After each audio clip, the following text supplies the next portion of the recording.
They were already dancing when I got there. I wasn't supposed to arrive that early. Elia thought I'd be late, like always. She even texted me 20 minutes before. No rush, babe. It's just a warm-up night. But something told me not to wait.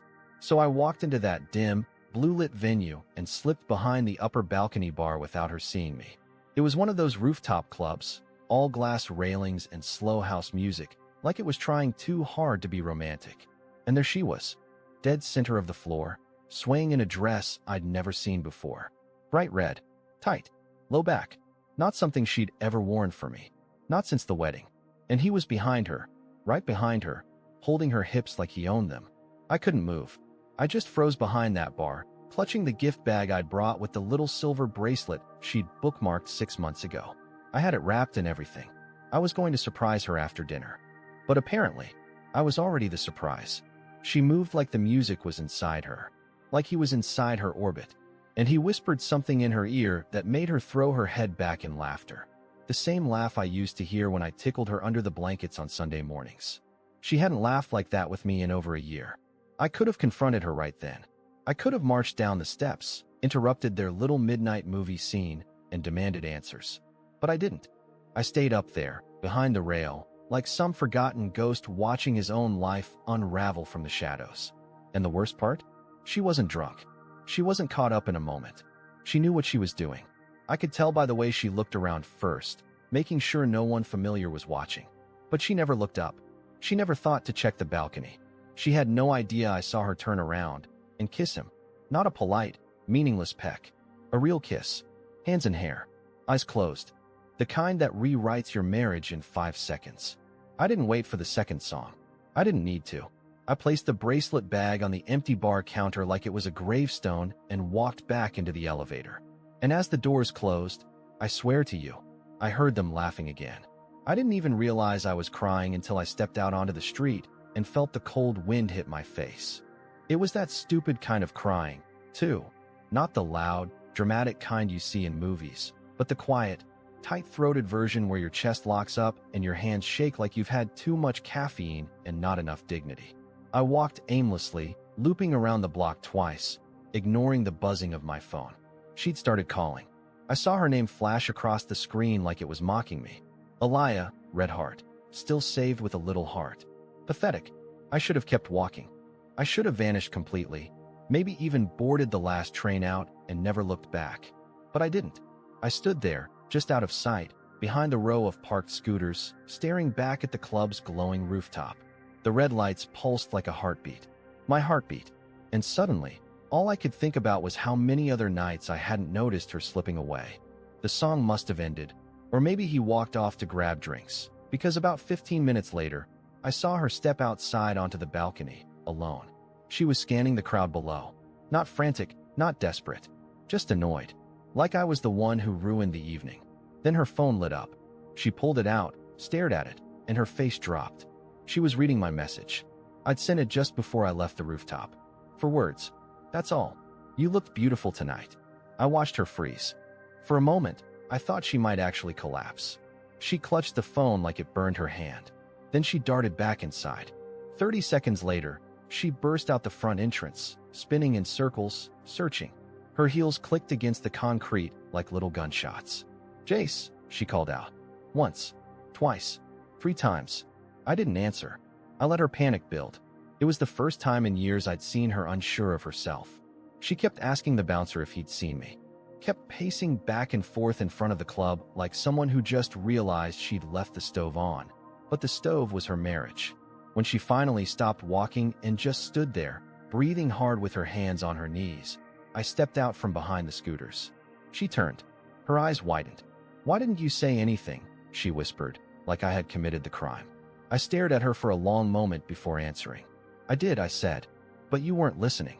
You were busy dancing." She tried to reach for my hand, but I stepped back. That's when her smile cracked. That confident little smirk she always wore like armor. It split, revealing the fear underneath. "I didn't know you were watching," she said softly. And that's exactly why it hurt. Because if she had known, she wouldn't have done it. Not because it was wrong, but because she'd have been more careful. She started crying then. Real tears. Maybe for the first time in our whole marriage. But all I could think was how her tears came after the song ended. After the music stopped. After the guy with the hands on her hips disappeared into the crowd like none of it mattered. Too late. The music stopped for me a long time ago. We didn't go home that night. I told her I needed space, and she nodded like she understood, but I could tell she didn't. Elia always thought a good apology could fix anything. That all it took was a few tears, a dramatic line like, "I didn't mean to hurt you." And boom, we'd hit the reset button. But this time, I didn't want to reset. I wanted the truth. I slept in the cheapest hotel I could find. One of those roadside places where the vending machine eats your dollar and the air conditioner hums like it's been alive longer than your marriage. I lay there, fully clothed, staring at the cracked ceiling, my phone buzzing every 10 minutes with some new variation of "Can we talk?" or "You have to believe me." And I might have believed her, if not for what happened the next morning. I wasn't snooping. I wasn't trying to play detective. I just wanted to see if I'd gone insane. So I scrolled through her social media. Harmless, right? Except when I opened her Instagram stories from the night before, there was nothing. Nothing from the club, no dancing, no group shots, no selfies. But there was a tag story from someone named Nessa_Rainbow83. I had never heard that name in my life. So I tapped it, and there she was. Elia, my wife, on the dance floor, arms around him, hair thrown back, laughing like she hadn't in years. But that wasn't the part that gutted me. It was the caption. She said he was just her Uber driver, face with tears of joy, face with tears of joy. The video was shaky, like the girl had been trying to record on the sly. But it was clear enough to hear Elias say, "Shoo, don't tag me," and then shove the guy's chest playfully before kissing him again, harder than before. My ears rang. My fingers went numb. I stared at the screen like it was written in another language. Uber driver? She'd told someone he was her Uber driver? And they'd laughed? I don't know how long I sat there, watching it on repeat. Long enough for the video to expire. When I tried to screenshot it, it disappeared. Too late. It was gone. But not from my mind. That moment was burned into my skull. Her voice. Her hands. That awful, carefree laugh she hadn't given me in so long. The intimacy wasn't just physical, it was practiced. Familiar. This wasn't a one-time moment of weakness. This was something else. I threw on my clothes, grabbed my keys, and started driving. No idea where I was going. I just needed air. But 10 minutes into the drive, I realized something. Nessa_Rainbow83. She might not have deleted everything. I pulled into a gas station, connected to the awful Wi-Fi, and searched the username. And what I found next made my stomach twist into knots. Nessa's page was public. She'd posted a photo from earlier that night. The pre-party. It was taken in someone's condo. 5 women in tight dresses. 2 guys standing in the background, drinks in hand. One of them was him. The same guy from the club, wearing the same shirt. The one with my wife's lipstick smeared faintly on the collar. But worse? The caption. Pre-gaming at Caden's place. Wifey's being bad tonight. Wifey. I zoomed in on Elia's hand. She wasn't wearing her wedding ring. I didn't go home. I couldn't. Every part of that house felt poisoned now. The kitchen where we made pancakes on Sundays? Tainted. The couch where she used to fall asleep on my shoulder? Gone cold. Even the stupid hallway closet smelled like her perfume, a scent I used to love, now twisted into something I wanted to scrub out of my skin. I stayed in my car most of the next day, parked in a grocery store lot, watching people buy paper towels and granola bars like nothing was wrong with the world. Meanwhile, my world had cracked open, and nobody even noticed. Around 5 p.m., she finally texted me something different. No more "I miss you," or "Please come home." This time it was just, "I'll meet you wherever you want. Just tell me where." I could have told her to forget it, but I needed to see her. Not for closure, not for a second chance, but because I wanted to see her eyes when she lied to me. I picked a quiet diner out on the highway, the kind with cracked vinyl booths and a jukebox that hadn't worked since the early 2000s. She was already sitting when I got there, hands clasped in front of her like a teenager waiting for a parent to scold her. She looked small, like she'd been rehearsing her lines all day. I didn't even order coffee, just sat down and stared at her, waiting. The first thing she said was, "It didn't mean anything." Of course it didn't. They never mean anything, right? These kinds of betrayals, they always flowed in that same category. A moment, a mistake, bad judgment. I asked her one question. "How long have you known him?" She flinched. Just a flicker, but I caught it. It was the first time I met him, she replied too quickly. He was just there. You sure about that? I said quietly. Because he was at the pre-party. With you. With your friends. In someone's condo. That's when her eyes shifted. Left, right, down to the table. Then she bit her lip like she was trying to physically hold the truth inside her mouth. You looked comfortable with him, I added, my voice shaking. Like it wasn't the first time he'd touched you. She stayed silent. So I pushed harder. And the lipstick on his collar? You want to tell me that was a spontaneous accident too? Her mouth opened, then closed, then opened again. Jace, she said finally, her voice barely audible. I didn't know anyone was recording. I leaned forward. That's what you're sorry about? That someone saw? And then it happened. She dropped her head into her hands and whispered. Caden said it was just. I froze. Caden. She didn't even notice her slip at first.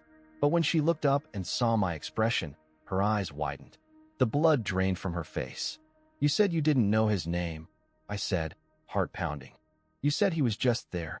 Silence. The kind that rots your insides. I leaned back in the booth, suddenly exhausted. How long, Aliyah? She didn't answer. But she didn't have to.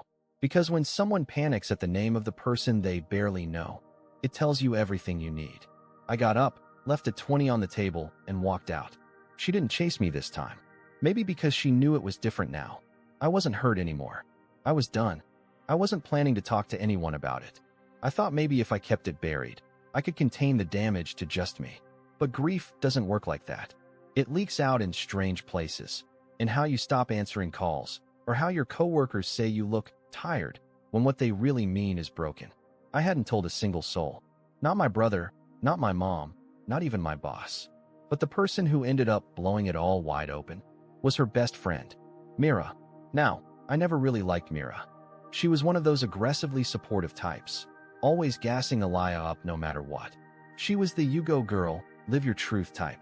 And sure, that's fine when it's about a career change or trying a new haircut. But when it's about secretly seeing another man behind your husband's back, not so charming. She called me out of nowhere 2 days after the diner. I almost didn't pick up, but curiosity got the better of me. Hey, Jace, she said cautiously. Aliyah told me you guys are going through something?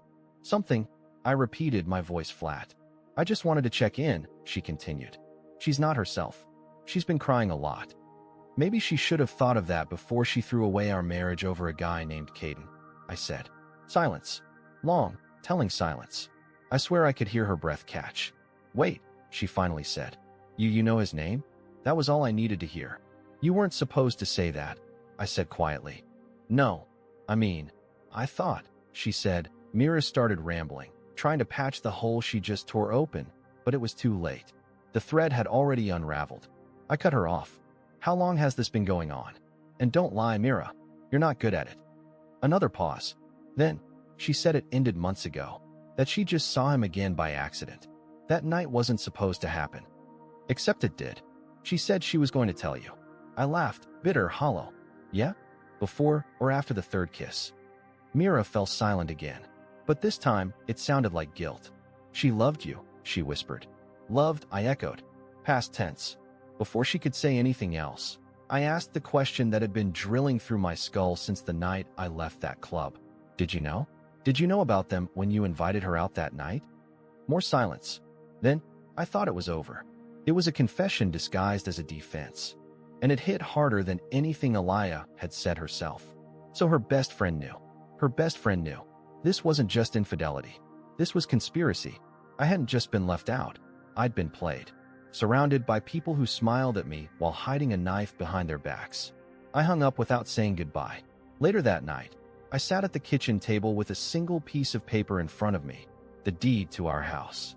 And for the first time since all of this started, I didn't cry. I just stared at the signature line and thought, she doesn't live here anymore. Not really. Not in this house. Not in my heart. She was already gone. The thing about Aliyah was that she always thought she had time. Time to fix things. Time to talk her way out of disasters. Time to break something and expect me to be there, glue in hand, ready to put the pieces back together for her. But this time, I didn't leave anything for her to glue. 3 days after the phone call with Mira, I went back to the house. Quietly. No announcement, no warning. I knew she was at work. I checked her calendar before things went nuclear. and she still hadn't bothered to change her login credentials. That's how predictable she was. Or maybe how confident she was that I'd come crawling back. I walked through the front door with a box and a key. My key. And it still worked. That mattered to me, for some reason. Like it proved I wasn't the one who walked away first, even though I had every reason to. I didn't take much. Just the essentials. My clothes, my laptop, a couple books, the blanket my grandma made me before she passed. I left the joint bank folder open on the kitchen counter.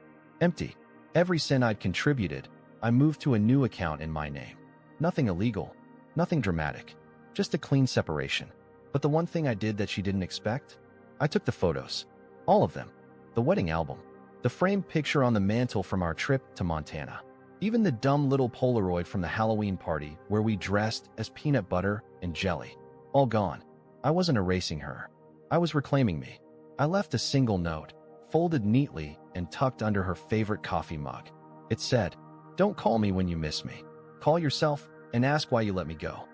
By the time she came home, I was already 3 cities away, staying at my brother's place, sleeping in his guest room with my phone on silent and my heart oddly quiet. That night, my phone buzzed 32 times. Messages, calls, missed FaceTimes. Her tone changed with every hour. First it was, "Please come back. I made a mistake." Then it was, "You're being cruel. I was vulnerable. You knew that." Then finally, "You took everything, even the memories." She was right. I did. Because the memories were ours, and she'd shared them with someone else. She'd handed over pieces of our story to Caden like they were hers alone to give. So I took back what I could, what hadn't already been tarnished by lipstick stains and fake smiles.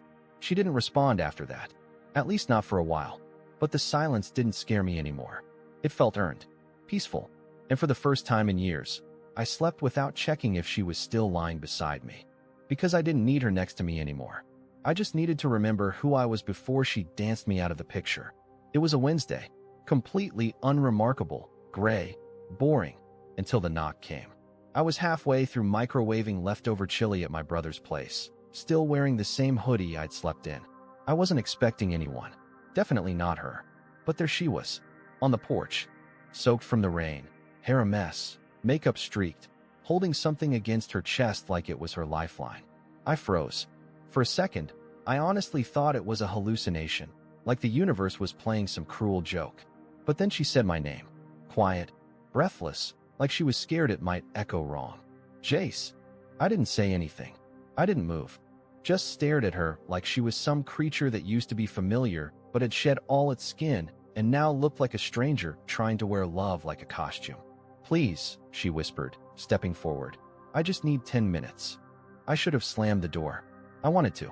But the thing in her hands, that stupid leather-bound notebook she always kept in her dresser, caught my attention. My journal. The one I used to write in when things got hard. The one I hadn't seen since before the club. She held it out like a peace offering. "You left this behind." I took it, cautiously, like it might burn. I hadn't realized how much it meant to me until it was back in my hands. "I read it," she said, eyes downcast. "I know I shouldn't have, but I needed to understand." "What exactly were you trying to understand?" I asked. "How I stopped trusting you. How I started sleeping with my back turned to the wall. How it felt knowing your friends laughed while I sat home planning our future." She looked like I'd slapped her, but I wasn't yelling. My voice was flat, tired, like all the fight had been wrung out of me. She nodded slowly. "I deserve that. I do. Jace, I lost myself. And then I lost you." I didn't say anything. I didn't trust myself to speak. So she kept going. "I wasn't planning on Caden," she continued. "It wasn't some big plot. It started with flirting, then texting. I kept thinking, I'm not doing anything wrong. It's not physical. Until it was. Until it was, I repeated. Her hands trembled. "I thought you'd always be there. I thought I could mess up and you'd wait for me to figure it out." I gave her a long look. I did wait. I waited through the silence, through the excuses, through watching you light up for someone else while I sat in the shadows holding your purse like a prop. She covered her mouth, but I saw the tears coming anyway. I didn't know how far I'd fallen until I saw what it looked like from your side.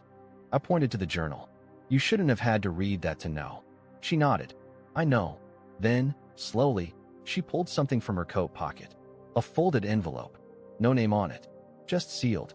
I was going to give this to you the night of the club, she said, voice barely a whisper. I had it in my bag. I chickened out. After what happened, I didn't think I deserved to. I hesitated, then took it, opened it. Inside was a letter, her handwriting, long, messy, honest, and something else, a printout of a therapy schedule, her name listed, solo sessions, weekly. She didn't say anything after that, just stood there, soaked and silent. And for the first time since that awful night, I didn't see the liar, the cheat, the woman who danced like I was invisible. I saw a person who finally realized what she destroyed, and I wasn't sure if I was supposed to hate her for it, or hurt with her. I didn't respond right away.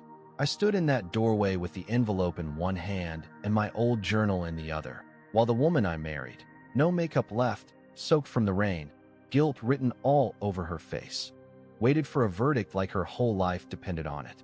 And maybe, in some ways, it did. She looked smaller than I remembered, not physically, just humbled, stripped of all the pride and attitude that used to drip from every word she spoke.